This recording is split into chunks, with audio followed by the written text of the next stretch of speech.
think we've got,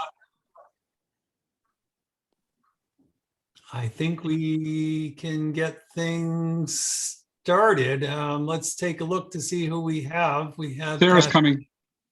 Oh, yeah, Sarah's got the same clock no matter what. So I'm going to get there at 7:04.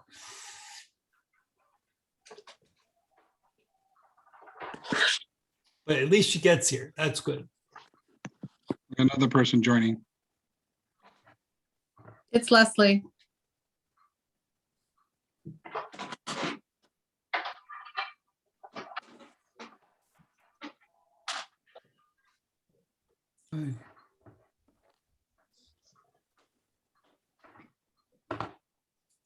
All right, so let's begin. Voting members. We have Kathleen, David, me, and who else? Sarah just came in. Okay, Sarah. Sarah, good. Okay, so we've got 4 regular members. And Huntley, it looks like you're on for tonight. Hey, So, Hi, Hundley. hello. and let's see. I already said Kathleen. James, have you done your swearing in? Yes, Are you sworn? I am. Well, that's good. I kept it clean though. Oh, when good. I swore. Well, you're going to have your great first opportunity to be a voting member on your first time out. That's Well, pretty good. excellent. Thank you. And with that, I think we have a quorum. And as usual, I prefer to let David do his thing on the agenda. Okay. Well, the first thing is the call to order. And I think you've done that. We did that. Okay. Decided the current voting members. We have to review the minutes from the meeting from last month, from May. Do I have any comment about minutes? Do I hear a motion to accept? I'll make the motion. I have a motion. Do I have a second?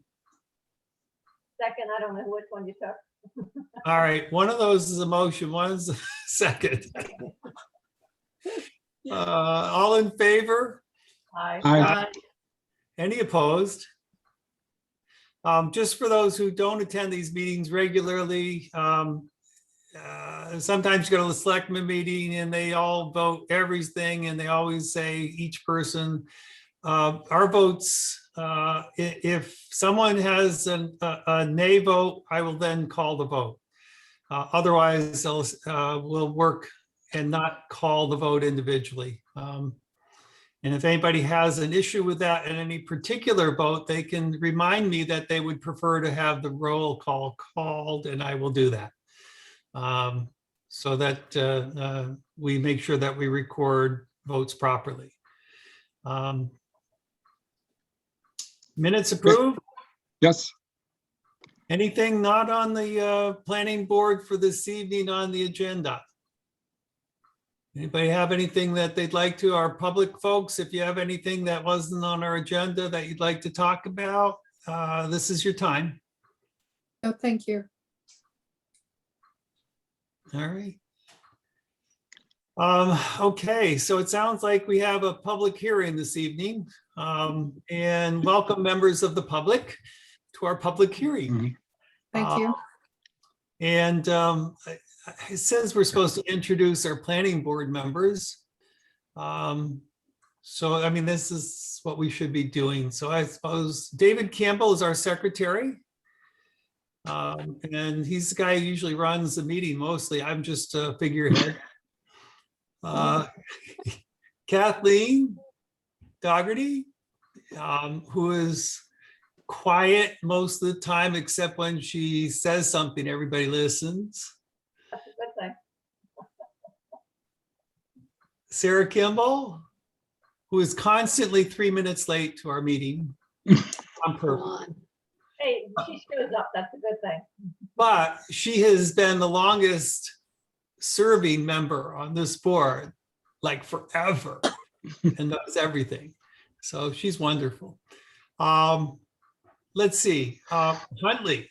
Huntley is an alternate, but he has been our longest serving alternate and is also a member of the Zoning Board of Adjustment, which we don't hold against him.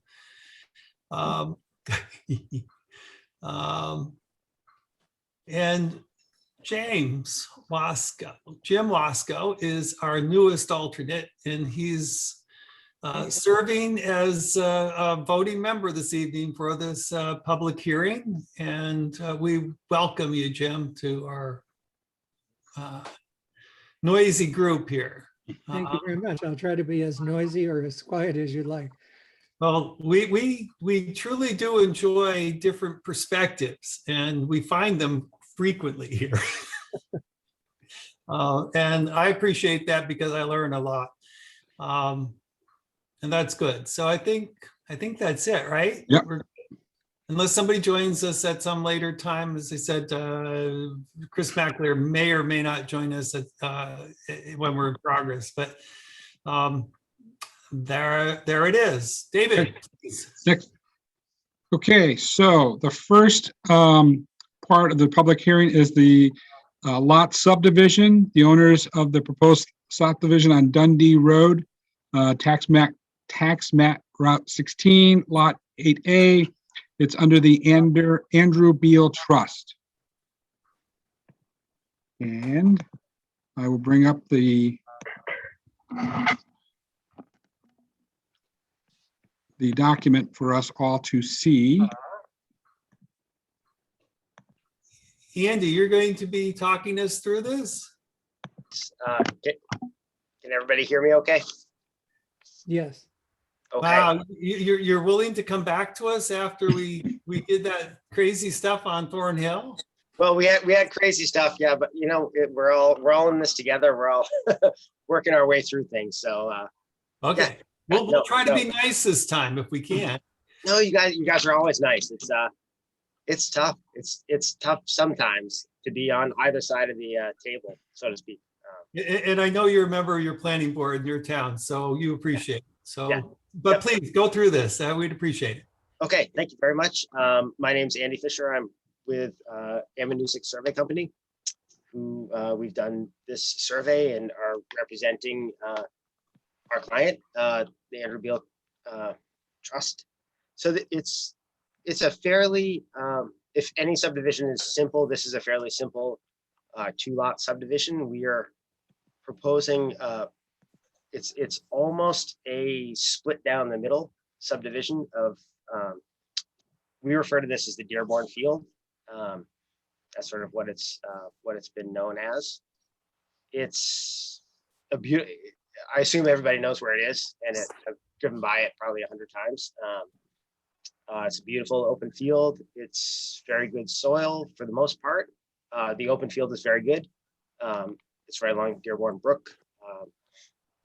Lovely views, whatever. It's a wonderful parcel, and it's a very, again, I say a very simple 2-lot subdivision. We did go through the process of site-specific soil mapping because we weren't 100% certain at the get-go that we were going to have enough density to meet Jackson standards for 2 separate lots. So we did go through the process of both wetlands delineation and site-specific soil mapping. And at the end of the day, there was more than enough land and good land density available for a 2-lot subdivision. And that's what's before everybody today. We dug test pits. Again, like I say, the soil was good. We got state subdivision approval. If anybody has any questions or thoughts on things, otherwise it's, we sort of did our best to dot our I's and cross our T's before coming to the board. Andy, thank you. I'm going to open up the questions first to board members, and then I will do so for the public. But let's go through for board members. Any discussion? Did we go through the checklist on this? I mean, I didn't have a checklist in front of me, but I looked at it. It seems to be everything I can think of is on there. Nice map. Thank you. Thank thank you. I believe the checklist is in good order. I did go through and it is in good order. I even Mhm. misread the plat and caused trouble, and then There's you asked a couple good questions. the question I will ask, and that is and I did get a little bit confused about the well siting going across the right of way. What I asked Bob about was whether he had any information about the right of way and the history of the right of way, so that we could have some understanding of that. Not that it's a problem, but we'd like to at least understand it. So I did, I asked Andrew Beal, what the, I had, what I figured was the purpose behind the right of way, but I asked Andrew if he knew sort of the history behind it. And essentially it is Mac Beal, who is Andrew's father, who Dundee Management Corp. Mhm. He's a name that people probably know. Yes. He made a point to make sure that his land he owned and Dundee Management Corp owns now pretty good amounts of land, lots of the land being sort of not directly on major roads. And so Mac took the steps to make sure that he would have access to the back lots, essentially so that the back lots would have access to road frontage. And that's what this was. So it was making sure that the Dundee Management Corp, the Beal land across the river had access to Dundee Road. So that's where that right of way came from. And that was the purpose there. Andy, question on that. Was that part of the parcel figured in to the determination of the soils? For example, if that gets paved over at some future time, would that impact the soils or not? So that right of way area was included in the density calculations. Rights of way can count as density, just Okay. as the underlying land is what it is, and so it can count for septic loading density purposes. So yes, short answer is yes, it was counted. It's unlikely that they're going to pave through the field anyway, and that right of way may be extinguished. Yeah, In the future, that's something that's a possibility. So, Okay. but the short answer is yes, that does count. It was counted, and I believe it's rightfully so. It does count as. See, I learned some. Thank you, Andy. I have a question when it's time.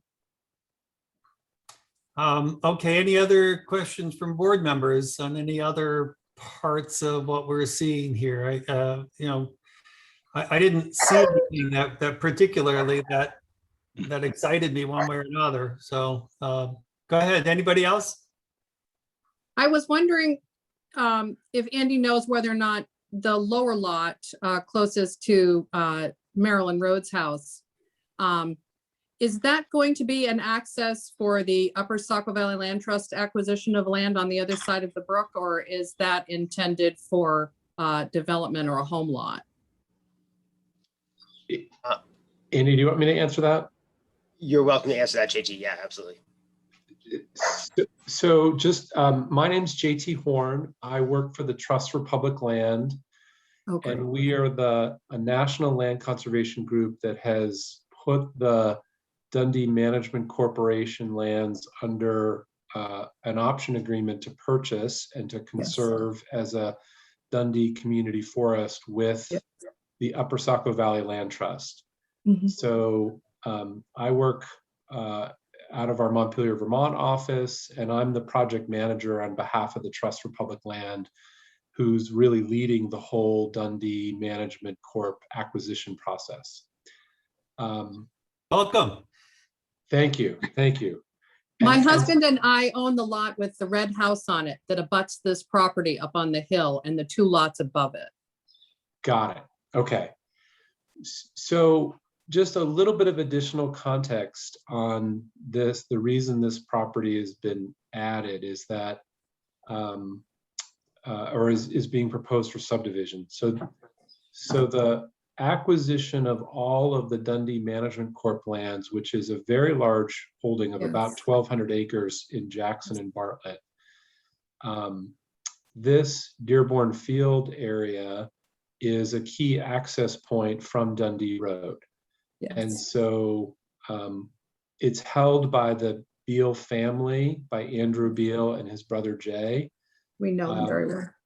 And so when we agreed to purchase the whole property, we wanted to ensure that there was good access out to Dundee Road to all of the lots that back up to Doublehead Mountain. There are multiple access points, but some go through private property on narrow rights of way. And Yes, so the point of acquiring half of this Dearborn Field lot is to ensure that there's good access for a trail or for logging or for management. And what is proposed is that the Trust for Public Land and then ultimately the Upper Saco Valley Land Trust would acquire, as you're looking at this on Dundee Road, it would be the left-hand lot, so the Yes. downhill lot. And then the Beal family, Andrew Beal, who owns the house across the street, would retain the right-hand lot and the lot that has the right-of-way that goes through it. And the reason why that right-of-way may be extinguished is that if the Beal family, as the owner of Dundee Management Corp, no longer owns the 400 plus acres they behind, wouldn't either. they don't need that right-of-way anymore. And so Yes. we would have secured the access we need out to Dundee Road on the left-hand lot. Mhm. And we believe that that's, and that's the purpose of why we're splitting it in two, is the family would like to keep the land across the street from the family home, Yes, and that they're selling essentially the left-hand lot to what will become the community forest to allow for improved access. understood. Thank you for your help in defining that. It seemed like that there was a lot of information that was provided by Ammonoosuc Survey with regards to soil density and things that made me think that building was an inevitable thought here. Not that I would have any say in it, but just for the sake of knowing. So that's why I was asking. Yeah, so we need to meet the subdivision rules, which are all about, Right. wells and septics and frontage and all of those rules. And so the Beals commissioned Andy and Ammonoosuc Survey to make sure that they Yes. could comply with subdivision rules. I see. The left-hand lot will likely have a conservation easement on it and will be permanently conserved. Yeah. And the right-hand lot will just remain private property owned by Andrew Beal and Beals. his brother. And Okay. as to what their intentions are, I don't want to speak for them, but we're not aware of any imminent proposals. That's fine. Thank you. I just, that was my ignorance on my part, that they would have been required to do that in order to meet the subdivision standards. So it's such a beautiful, beautiful spot there. And we feel very fortunate to be in that neighborhood. And my husband and I knew Mac very well, and we know their family. So we appreciate your time and your information. Thank you. My pleasure. And if other folks have questions about this specific thing or the larger community forest, which of course affects a great deal of land in Jackson and in Bartlett, I'm happy to answer any questions. It's just wonderful. Thank you. Okay, thank you. Any other questions from public? Any others from our board members? Could I just say one more thing about a request that we have on this proposal? Cool, please. So So the Trust for Public Land has this acquisition contract with the Dundee Management Corp and with the Beal family, and they are graciously moving ahead with the subdivision application to the town. And I spoke with Dick Bennett in getting ready for this meeting. And what we, the Trust for Public Land and the Beal family would like to request is that you approve the subdivision, as requested, but that there be a decision to just hold onto the plan for several months while the other mechanics of this large acquisition project move forward, and that you record the approved subdivision, assuming you approve it, at a later date. And that the reason for that request is that we have a number of contingencies that we need to get through before we know that the larger community forest project will move forward, namely an appraisal by the U.S. Forest Service. And so when I checked in with Dick and when I've consulted counsel, we understand that it's acceptable to approve a subdivision and hold off on the recording.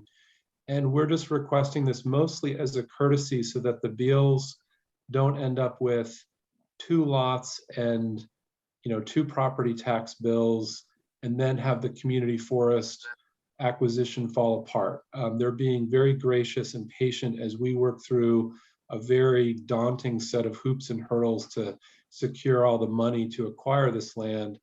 And we're just asking a small courtesy, which is essentially to, assuming it's approved, to just hold off on recording until the Beals request it and we request it to allow these other mechanical parts of the community forest acquisition to move ahead. Sarah, you're a parliamentarian. Any experience on this before we have to go look it up? Actually, I haven't run into this before. I think as far as recording it, that would be the rules of the Carroll County Registry of Deeds as to whether there is a time limit as far as recording. I'm willing to go to whatever the limit of Carroll County allows. And I think we can do that. The only other comment I have around the plat and the Indy, you have a stamp here already pre-printed for us. And you know what I'm going to say. Yep. So the signature box, it was pointed out, thankfully by Julie, that I'm looking for it now on what I'm up here, that the signature box should read subdivision approval is granted according to the subdivision regulations of the town of Jackson, instead of what is on the plan here, which is boundary line approval. Not that this I think it's okay, but it would be better certainly to have it read. This is sort of in the bottom left, sort of left-hand corner. It would be much better to read subdivision approval is granted. So that in itself might be something which would lead the board to, I don't want to speak for anybody, but it would be something where maybe it's Well, we can hold off. approval conditional upon getting the plat corrected there. If that helps anything. I think what can be done is a matter of just blocking out, I can barely see it on what David's sharing on his screen, but it says boundary line approval. If you just cross out those 2 words and put subdivision, 2-lot subdivision approval. Or this is all electronic, you can make the adjustment. It's the electronic adjustment is easy. It's one, I've already actually done it sitting here on the computer. But we need to print new plans and a new Mylar, Yep. which is fine. But All right. that's probably should be done. All right. Any other questions, comments, concerns? All right, do I have a motion to conditionally approve upon preparation of the plat to show an appropriate signature block?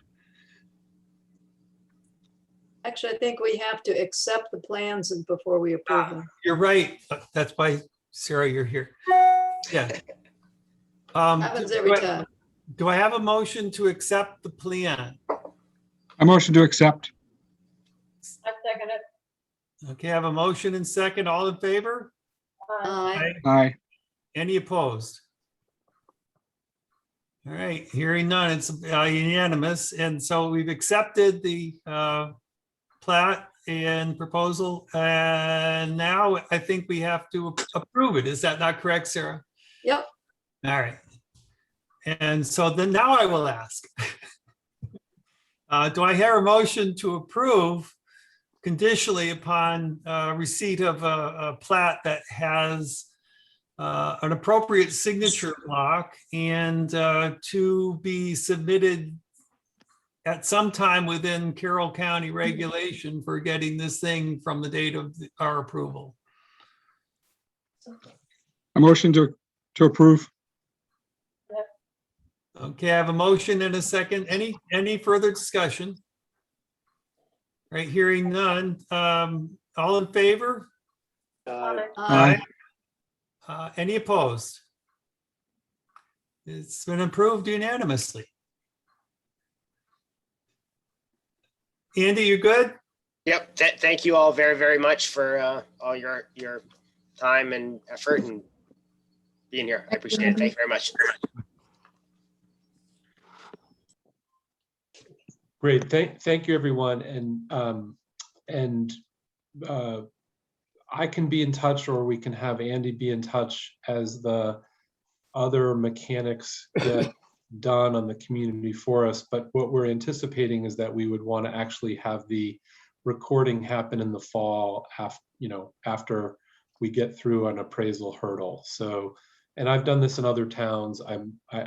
We can check with the Carroll County about how many days or months or years is allowable, but we have done this in other towns before, and I've done it in Grafton County, not Carroll. But I think it's fairly standard to hold it for a few months.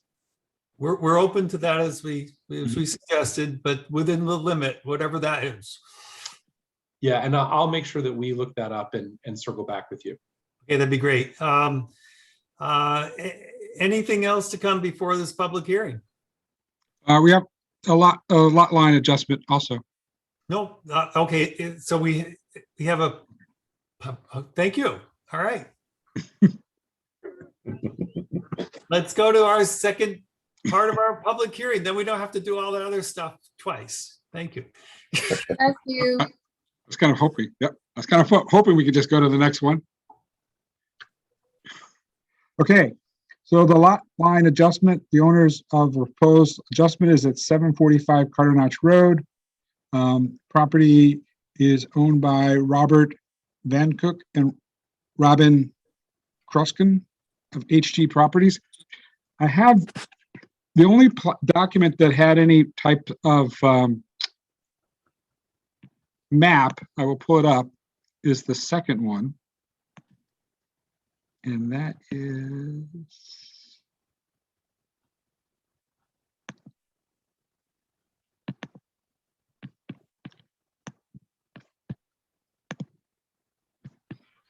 this one.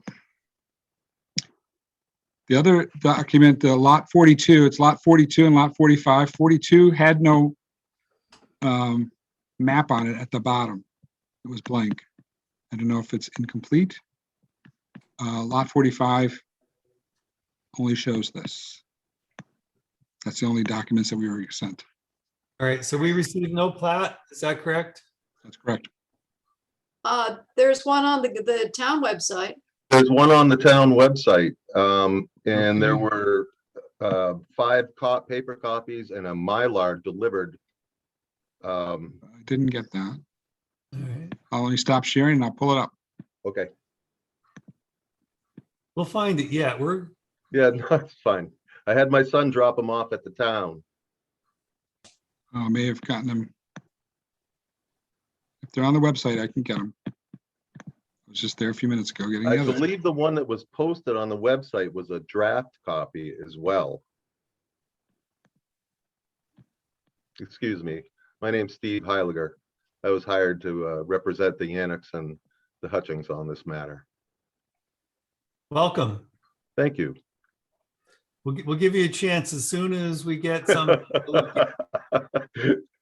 No problem, Mr. Give Chair. David a chance. He's under the gun now and he Right. does a great job. This thing's crazy. I miss getting up in front of everybody. We miss it too. Yeah, it's crazy. Which we'll talk about a little bit later, but maybe while we're waiting, anybody have an idea that we might do a live one like next month, maybe? I would like to. Nice. They're doing them over in Jefferson. I got to walk in there and actually present. Hmm. It's a lot easier looking at the paper plans. There Yeah, he is. when they're right in front of you. I have it. Was it under the tax map? Oh, plan? Yeah, it No, should have it's been. under Submitted submitted applications. applications on the Yep. planning board. I know. David. I'm at the thing. It says application plan, butters list. And then should be a plan there too. I was looking at it earlier. Okay. Got it.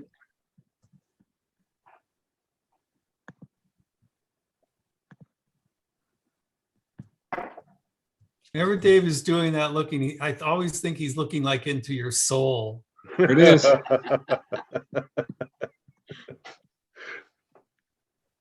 Okay. That's it? Yes, that is it. That's actually a draft copy that was sent earlier. I sent a digital copy of the final plan your way. So I'm not quite sure where that one is, but that does to depict what essentially the Annex and the Hutchings would like to do. If you could see on the left-hand side, the 40 scale detail. The Annex property was the deed reads it was made up of 2 different parcels. Parcel 1 on the west side of Marsh Brook, and then that small parcel, a finger of land jutting out on the east side of Marsh Brook. They were merged. What they would like to do is make that parcel a standalone parcel again. The Hutchings own the piece to the south. They recently bought that. And Ned would like to merge those 2 parcels into one. That's essentially the gist of what they'd like to do here. One of the problems that we had due to time frame, and there was some confusion, was that the application reads lot line adjustment between the Annex and HTG properties, excuse me, the Hutchings to the south, where the actual application should read lot line adjustment only for the Annex, because they own obviously both of these parcels and are trying to make the parcel to the east a standalone parcel to be sold to the Hutchings. That parcel as it stands now, obviously is, for the Annex is landlocked and on the other side of the stream. Essentially, that's what we're trying to do. Okay, great. Members, please, discussion? Questions? Is that better? That's Yeah. great. Thank you. What is the area of the Hutchings lot? It's not marked on this plat. Steve, I'm going to give you control. You have control to point that out. 1. Okay, yeah, I gotcha. Okay, see, this is where we're running into the problem, right? Is that the Hutchings lot is 0.50 acres. Hold on, I'm trying to work this thing.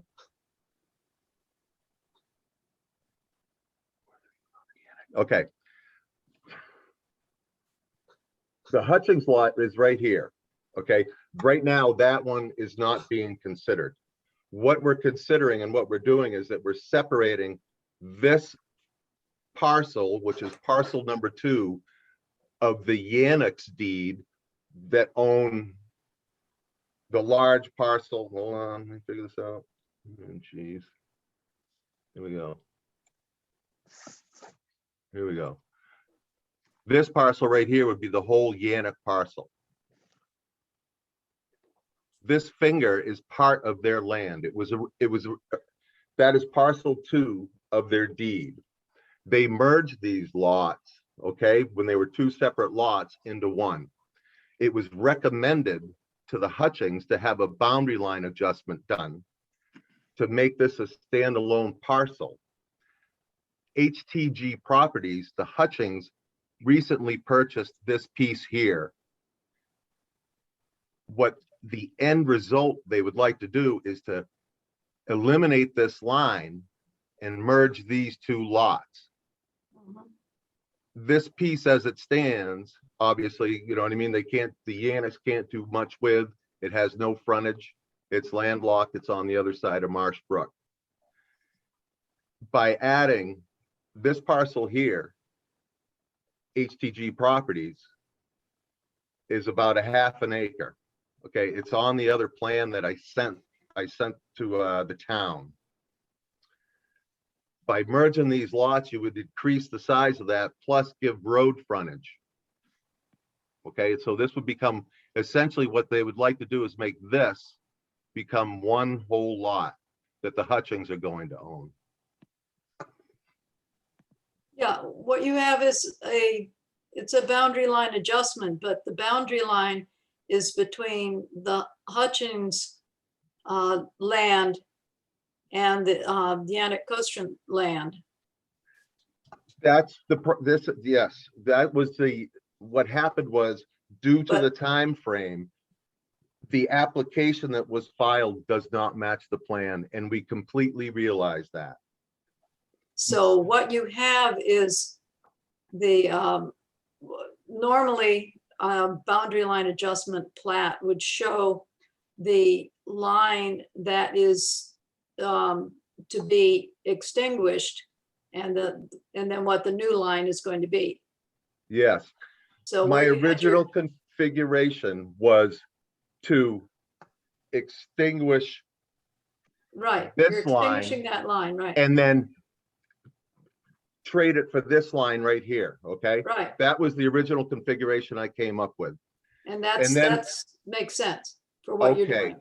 Yes, but then after discussing, and I apologize, but there were some, conversations that happened ahead of time as far as prefacing what was going to take place.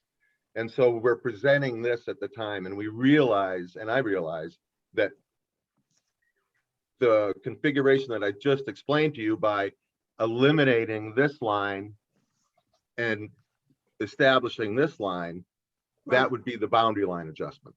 Correct. Yeah, as far as planning board, what usually happens is, we have a boundary line adjustment and proposed, and we look to see if the lot that is losing land is still going to have sufficient acreage, and in this case, it's no question. Yeah, And so with the lot that is gaining land, that makes it, I think becomes more conforming. I assume that It- the yes, ma'am, it HTG, does. It becomes almost becomes 0.9 acres when you do the math that way. right, and so that is what would make it clean. Yep. So if you say this is a draft, then if you can put together a plat that shows that, with a boundary line adjustment and the line that is going to be extinguished and the new line, which is going to be set up. And then you have the two lots and the land be gained and the land to be lost, the exchange. And then as far as how that actually happens with deeds and any monetary situations, that's up to the owners.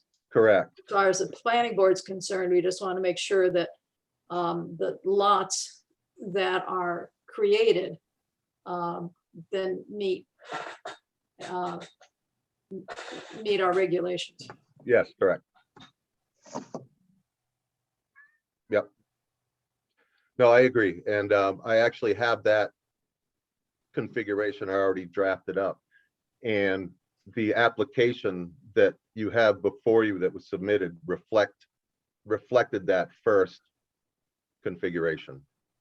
All It right. was We don't have that plat in front of us, though. Okay, So I guess my question is that if it's represented somewhere or if you sent it in and it's sitting physically in the town offices, that doesn't really help us for the. I know it doesn't help you. And my son came, he did drop off a Mylar and 5 copies that reflected this. And so that's why we are here. There was confusion in the end. And so I told the Hutchings and they wanted to kind of go ahead with it and see what you guys thought truthfully. And so that's why we're here. All right. Sarah, my sense of this is that we can't really work with this from an approval perspective. We can continue the hearing and allow for it to go to our next meeting, and hopefully we'll have a plat that does all 9 yards, if you'll excuse the expression, of what you anticipate doing for the several properties here. Would that be an okay thing to do? Sarah, help me out. Yeah, we can continue. Thank you. Steve, you think that will work for you? I know you guys would rather get this done sooner than later and get all the financial parts of it properly set, but we really can't work with this for our meeting this evening for an approval, even on a conditional basis. I'm not willing to allow that. Right. Because you have, I think if you roll up to the upper part of the plat, you have land gained, land lost. And that chart should show it between. Right, it's gonna have to reflect what the end process, what end product's gonna be. I do realize that. Yeah. Absolutely. So got a little drafting to do, but we can continue the public hearing to next meeting, and hopefully you'll have all that. Perfect. Thank Information. you very much. Yeah, if we do that, that means we don't have to send out notices again, David. Yes. So David will be happy, and we can actually get everything done at once. So I think what I need at this point then is a vote to continue the application. Is that the appropriate request then for a vote? Yeah, Okay, do I have a motion to continue the application? So moved. I'll make that motion. Okay, I have a motion from Jem and a second, I think, from Sarah then. Okay. All in favor? Aye. Any opposed? All right, hearing none, we're in continued mode and we'll pick this up our next meeting. And hopefully we'll have something to look at that we can give appropriate blessing to. Thank you for your time. Any other, before we close this public hearing, anything else anyone has to discuss or wishes to make comment? All right, that, hearing none, with this public hearing is closed and we will continue with our regular meeting. Okay. Next on the agenda is the list of short-term rental properties. This was a list that was shared. Bill, one of the things that we were going to remind everybody was about the application change. Would you want to do it here, or do you want to do it? It's regarding the short-term rental application was modified and Yeah, approved. well, why don't we talk about that before we look at the individual ones? Okay, And I think the two items that have changed in the application, one is that the fee has gone up from $50 to $150 to reflect the change that was approved by voters that during the town elections and meeting. The other is that the Board of Selectmen has two other changes. One is that they are requesting that a copy of the advertisement be provided with applications so that we don't have to go hunting for them. The third item change is regarding the fireworks ordinance that has changed to only allow fireworks to be set off, I guess is the right way to say that, for people who are appropriately permitted by Chief Pearlie, who is the designated permittee, if you will, for any application by the Board of Selectmen. And the requirement that the selectmen added to the application was that a short-term rental operator would post the fact that fireworks are not permissible except for permitted individuals in Jackson, and that they would post that. Now, what I don't know is how they're going to ask people who have already submitted their short-term rental applications to do that. We have, I don't know, 60 or 70 applications that have come in prior to the change. And they're requesting that to occur for every short-term rental operator. I'm not sure how they're going to notify them or what they're doing on that, but for anybody prospectively, they're asking that they do that. Did I catch everything, David? yes, you did. The big one was the ad will be added to the application, so we don't have to hunt for them anymore. Okay, Back to your listing. yes, Just a second, Oh, Kathleen, yes. don't we have to have a new zoning ordinance booklet made up too? That was a good question. Because the only thing that's changing in the zoning ordinance is the number 50 to 150. We have 40 copies on hand. And I've asked Julie to print the page off and insert it. Okay, Otherwise, we spend, $50 or $80 for changing a number. okay, And the other way it'll cost us like $1.50. okay, good idea. Okay, thank you. And we're allowed to do that. We're allowed to sticker. The state does it. Mhm.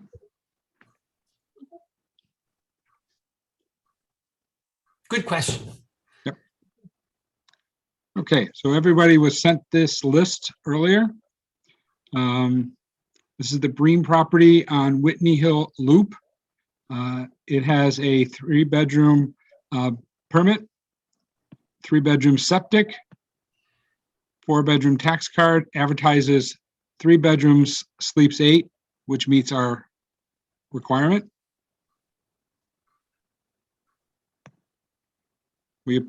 We accept each one individually. All right, do I hear a motion to accept this application? So First, moved.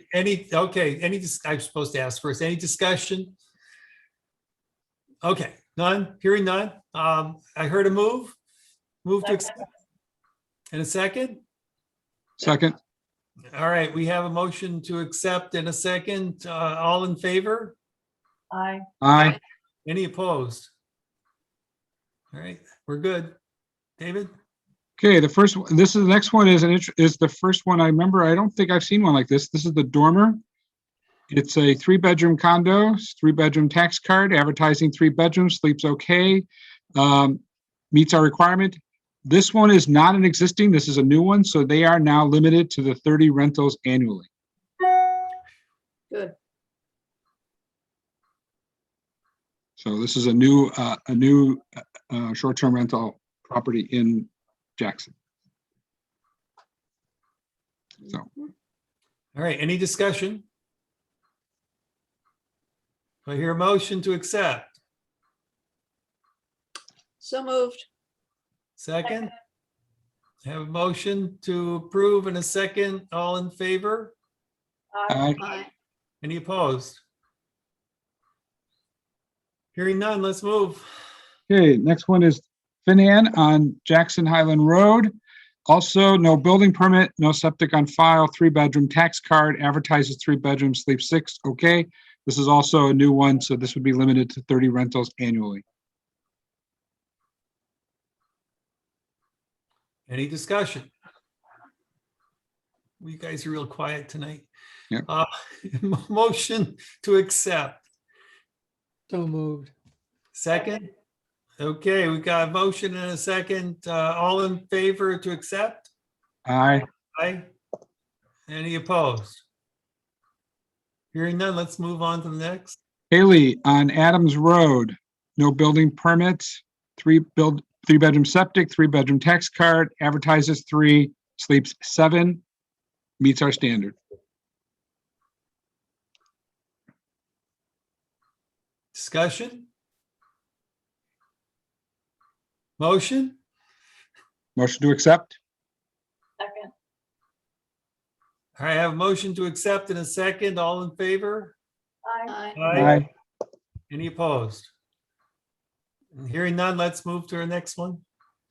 Thurgan on Iron Mountain Road, no building permit, 3-bedroom septic, 3-bedroom tax card, advertises 3 bedrooms, sleeps 8, it's okay. There's just a note, this is a class 5 road, not maintained in the winter. And this is also a new one, which we limited to the 30 rentals annually. The ad on that one said 9 beds. Hmm. Yeah, there is some where they say sleeps, you look at the ad and they show all the bedrooms. And there, I've forgotten which one it was, had a one area that had 2 sets of bunk beds. Yep. And then other bedrooms that had queen or double or single beds to it. And you counted them up and there was obviously more beds than they say numbered sleeps. I'm just wondering whether, you know, people would see that and see the number of beds and say, okay, you know, we can bring that many people, number of people in, even though it's not advertised that way. And we as a planning board would have no control over that. Sarah, you're right. And when we went through the regulation and we agreed that we could not tell them not to describe what bedding they have, because the sleeping arrangements are usually provided, especially in Airbnb. They will specify these sleeping arrangements to allow for different kinds of situations. If you have kids, you may want the bunks. If you have 3 couples, you may want 3 queen beds. And if you have 3 queen beds and in a bunk room, it's going to appeal to different people for different reasons. Right. Because of sleeping arrangements, but as long as they're only advertising, which is what the zoning ordinance says, we limit the number that they can advertise for sleeping. As long as they're doing that, they're within the reg. I agree. Yep. Well, I appreciate you pointing that out, but again, we did talk about that. It was a concern, and it's also something over which we didn't want to get into that level of detail for trying to restrict someone from advertising because they have a right to tell you what they have for beds. Yep. Yeah, I can see your point of being, having the flexibility for different groups. And just because the bed's there doesn't mean you have to use it. But isn't this the kind of situation where it could be abused? Yes, absolutely. Mhm. And again, by limiting the sleeps number, most folks aren't even going to access that property unless it meets their requirements for the number of sleeping spaces. Usually if you do a search, you say how many people are going to be there. Also, if you're a short-term rental owner, yeah, I mean, there are folks who would put 20 people in their 3-bedroom home, but most of these folks don't want that. They want the number that's going to fit within their home and use it properly because they want it available for the next folks to be able to use it without having to worry about whether or not their septic system got flooded. Yep. Again, it's having a short-term rental process that we have. It's not a license. It's not a foolproof process. It's one that hopefully gets people directed in the right way to make use of their property properly. And for the most part, it probably are. Yeah. There's only a few bad apples. Yep. And we'll try to control them. We'll try to keep the rest of the barrel good. That's right. Right. All right. Was that specific comment to this particular property or? That was general comment. This is the one on Iron Mountain Road. Is Yes. there a problem with it being on a class 6 road, not maintained in winter? Does that just have to be part of the description of the place so that anybody renting it in the winter understands that they may have to schlep themselves up through the unmaintained road? Or is that just up to the owner? Well, there's nothing in the zoning ordinance to prevent. Right. So, Sure. Could we make I it a just wonder why- recommendation? I'm sorry. I was just wondering why it was even listed in our, for us to consider. Julie It's- just looks at everything Yeah, Okay, when she does it. it's not part of a condition that we should be considering. Certainly, if the Board of Selectmen wishes to choose that particular thing and have an issue with it, then that's their right to do so. okay. And this listing is intended for both audiences. Right. Bill, would I include that statement in the document I give them? Yeah, we should identify that it's been noted that. Okay.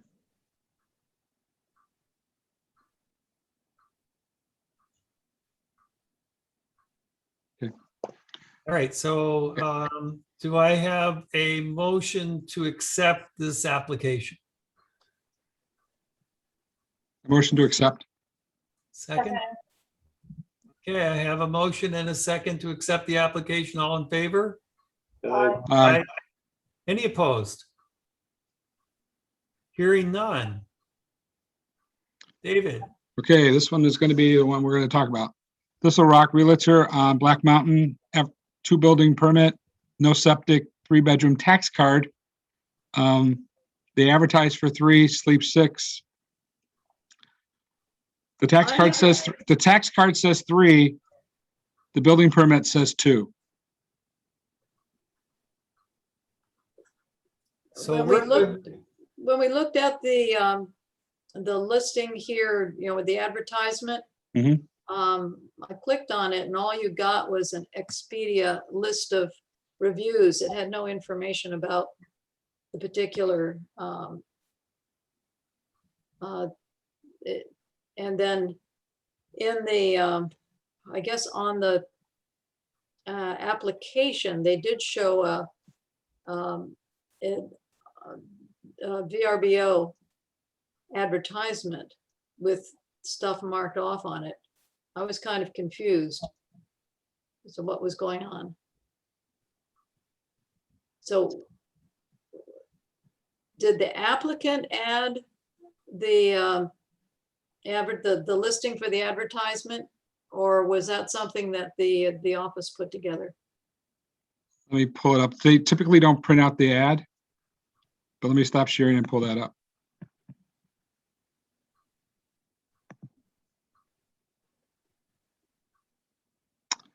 This is on the Dormer. No, this is on the, That's the one on Black Mountain Road.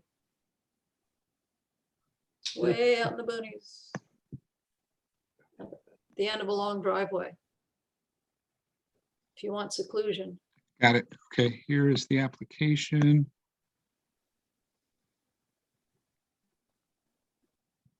No, they included that on their application. That wasn't something that we would have done.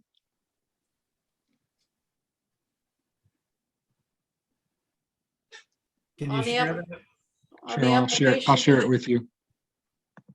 It was at the very end, I think they had a sort of printout of. oh, Getting pretty good at the sharing stuff. This is the application that we're talking about. This is the Thistle Rock. Yeah, Application.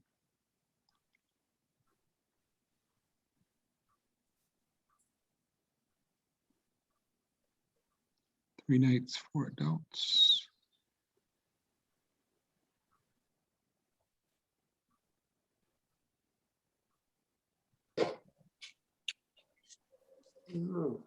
there they have.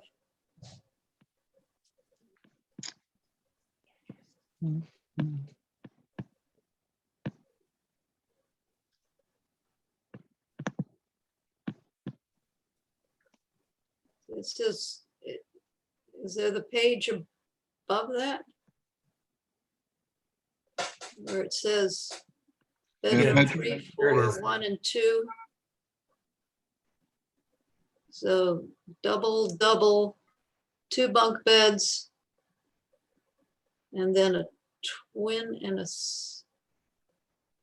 Yeah, Two they're of those. they're advertising 3 bedrooms, 1 bathroom, 8 beds, sleep 6. 6, 7, 8.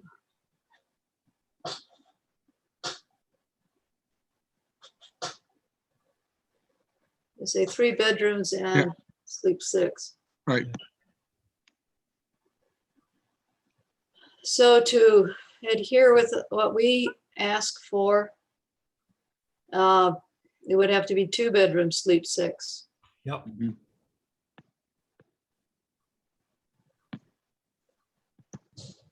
Well, that was the issue, is that they're showing you a they're advertising 3 bedrooms, but they're only advertising it sleep 6. So that would fit if it was a 2 bedroom also. Right, So, but they show 4 bedrooms. right. They're showing 4 bedrooms. Listing it with 3 and they only have 2. So what, I'm confused. Yeah, We could not accept it and pass it along and pass it back.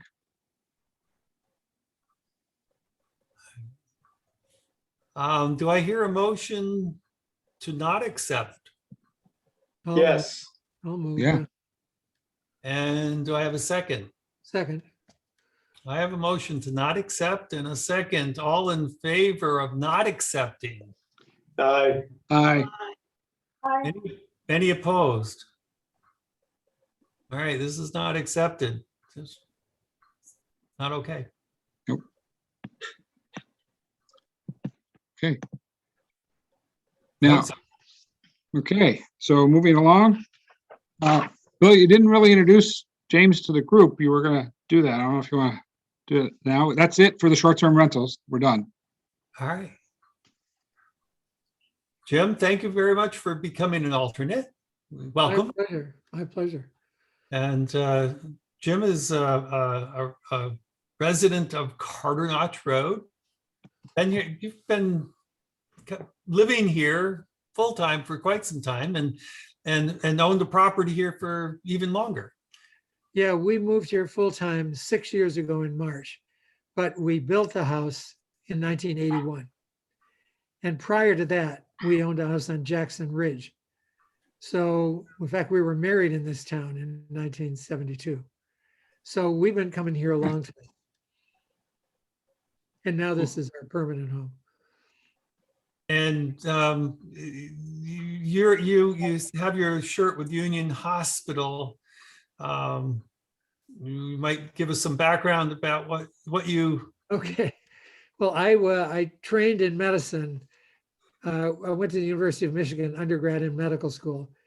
And then I did 1 year of residency in Chicago at Rush University, went in the Air Force for 2 years, and then came back and finished residency at the Brigham in Boston. And then went into practice originally in Lynn in emergency medicine. That's where the Union Hospital shirt comes from. It's a long time ago. I moved to the Leahy Clinic and was a physician in emergency medicine at the Leahy Clinic and was one of the department chairs and director there. I am actively involved with the University of Michigan Medical School and Athletic Department, and we have a condo in Ann Arbor and travel back and forth there.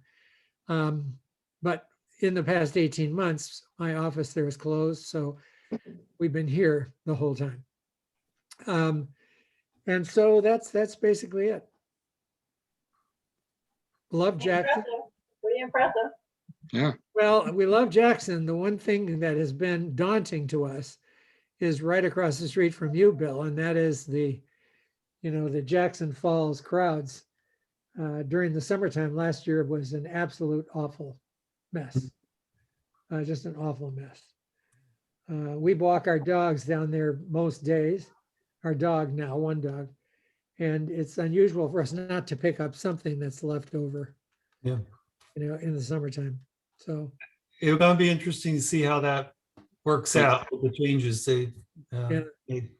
We'll see. one of the frustrating things I must say is just 3 days ago, I was driving up the hill, and when I came around the corner, there was a large SUV at the falls with a tailgate out and 2 parents and 4 kids in the middle of Jackson of Carter Notch Road changing clothes. And there's an assumption, I think, among people that it's the parking lot. And my worry is that something bad will happen. It's funny, they changed the speed limit to 25, but that stops at the top of the hill. In front of the parking lot, it still goes back up to 35, Just before, yeah, you can slam on the gas. Yeah. Yeah. right? It makes no sense. I asked them to make that change so that it was after the parking. Yeah. After the, Thank you for that. Thank you for that. But it'll be interesting to see now with all the signage that's up there. I did see Chief Pearlie give the ticket to somebody who parked in one of the residence bed spots the other day. So they're enforcing it, which is good. Mhm. But where are people going to park now? I think Wentworth is probably going to restrict Jackson Falls parking to the place across from Wentworth, but maybe they can't. I don't know. Well, it's their parking. Yeah, she did It's go their to, land. she did go to the Board of Selectmen, and they did confirm that parking spot is their property. Oh, well, maybe they should put up signs No. there. Well, I don't know if she'll do that or not, Yeah, because the new owners. yeah. When is that going to take hold? I have not heard of a date, but it's supposed to, Yeah. the new owners are there. I think they're gonna park across the river by the Historical Society, to Mhm. walk across. Walk around, or drop people off. You're gonna see a lot of cars double parked, Yeah, dropping people off and heading to Yeah. the other side. We'll see. We'll see. We'll see. I know you mentioned it earlier also, Bill, about earlier when I was finally trying to, do we want to do the July meeting in person? With a Zoom backup for people that like Andy could be on a Zoom instead of coming all the way up, but for us to meet in person, we can do both. Comments? well, things are relaxing medically, so I think it'd be reasonable to try. But it's whatever people feel comfortable with, I think. Sarah? I actually like the meeting in person in that, that you've got the plats and all of the information that you need to look at. And as I know, a lot of times when we're talking about one issue and then you want to check something and look at a different part of the plot, and, but it's just up on the screen, Mhm. it's tough. Yeah, And so David's done a really good job at that, but I think, maybe we can give him a break. Just when I'm getting the hang of it.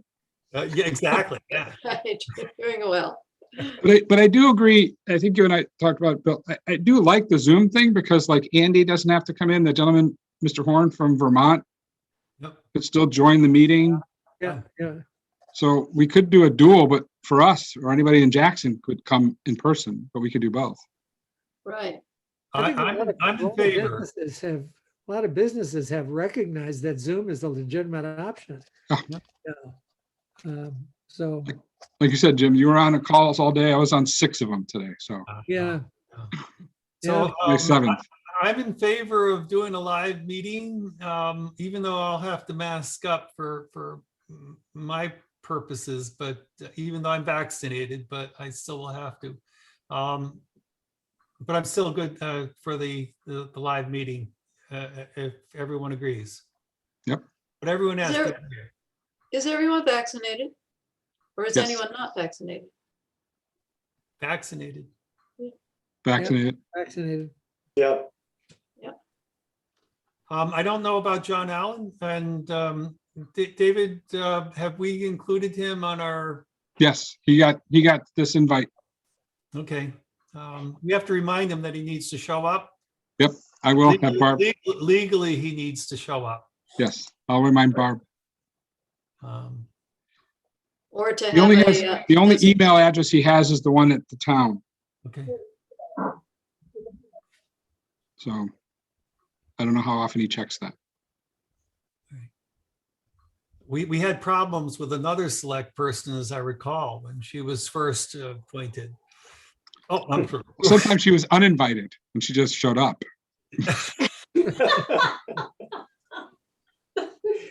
I'm not mentioning names, of course. No, we don't have to. Oh, Okay. goodness. We don't have a hat. I don't have a hat.